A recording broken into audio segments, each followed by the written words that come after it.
We just had a very dangerous escalation on the Rafah crossing between Israel and Egypt. Israeli channels 13 and 14 published a report about a big security event on the Rafah crossing.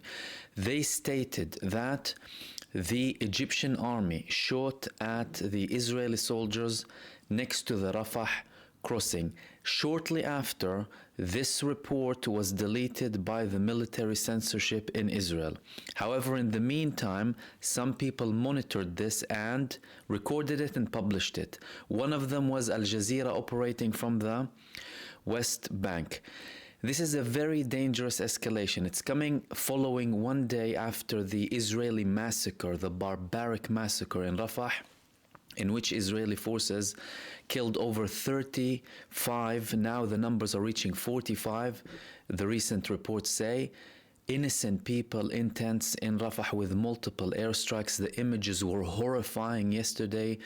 Children's bodies blown to pieces, people burnt, and you had approximately 200 casualties. This came as one of 10 massacres yesterday by the Israeli forces. Israel usually does that to cover up its massive losses, and it represents its action based on vengeance and bloodlust and bloodthirst. This is how the Israelis operate.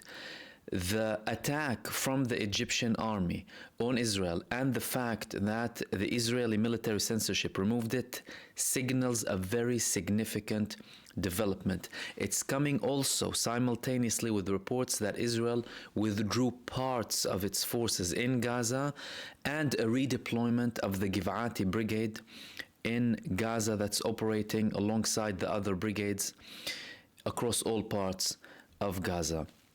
We had talks between the American administration, Israel, and Egypt to temporarily have some sort of aid going in through Karm Abu Salim crossing, which is to the east southern part of Gaza that's linked with Egypt, Israel, and Gaza. However, there are also reports that the Rafah crossing might be reopened soon. Egypt so far refused to open the Rafah crossing with Israeli forces in Rafah. To them, they will not recognize Israeli presence on the Rafah crossing. And this latest development, although we haven't had further elaboration from the Egyptian side, and Israel obviously censored this report, this signals a very severe escalation unless there is some sort of an agreement that's taking place. However, with Benjamin Netanyahu still in power and his attempts to completely hinder and take down any attempt to reach a ceasefire, it looks like things will escalate further.